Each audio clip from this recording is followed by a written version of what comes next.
Hi అండి అందరికీ. నిన్నైతే చిన్న పనుండి డీమార్ట్కి అయితే వెళ్ళాం. ఆల్రెడీ లాస్ట్ మంత్ వెళ్ళామండి. లాస్ట్ మంత్లోనే గ్రాసరీస్ అన్నీ తీసేసుకున్నాం. కానీ మేము చేసిన మిస్టేక్ ఏంటంటే 5 లీటర్స్ ఆయిల్ తీసుకున్నామండి. ఎప్పుడు చూసినా మేము 5 లీటర్ తీసుకుంటాం. అది ఒక నెల కూడా పూర్తిగా రాదు. సో అందుకే 15 లీటర్లు ఉంటుంది కదా పెద్దది, అది తీసేసుకుందామని చెప్పేసి డీమార్ట్లో అయితే బాగుంటాయని చెప్పేసి వెళ్ళాము.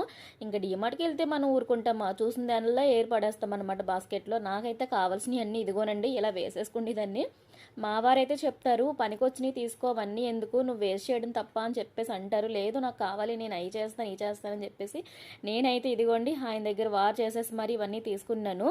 అంటే చీజ్తో పెద్ద పనేం లేదు, కానీ మధ్య నాలో ఉన్న వంట కళాకారులు బయటకు వస్తున్నారు. సో అందుకే నేను ఏమైనా స్పెషల్స్ అని చేద్దాం, ఈవినింగ్ స్నాక్స్ అని చెప్పేసి చీజ్ తీసుకున్నాను. తర్వాత మినీ ఫ్రై పాన్ తీసుకున్నాను, 2 ప్లేట్లు తీసుకున్నాను, ఈ డ్రింక్ ఒకటి. తర్వాత మా ఇంట్లో ఉండిందిలేండి ఆయిల్ డిస్పెన్సర్, పాతది పోయింది. సో ఇది కూడా కొత్తది ఒకటి తీసుకున్నాను. తర్వాత లాస్ట్లో ఉన్న డబ్బాలు మాత్రం మా వారే తీసుకున్నారు. ఇదిగోనండి మొత్తం బిల్ ఎంత అయింది అనుకుంటున్నారా? 4300 అయితే అయ్యింది. నేనే షాక్ అయ్యాను. అసలు ఆ సామాన్లు ఏమున్నాయిరా బాబు ఇంత అయిపోయింది అని చెప్పేసి అనుకున్నాను. సామాన్లు చూస్తే తక్కువ, బిల్లు చూస్తే ఎక్కువ. వీడియో నచ్చితే లైక్ చేసి సబ్స్క్రైబ్ చేసుకోండి.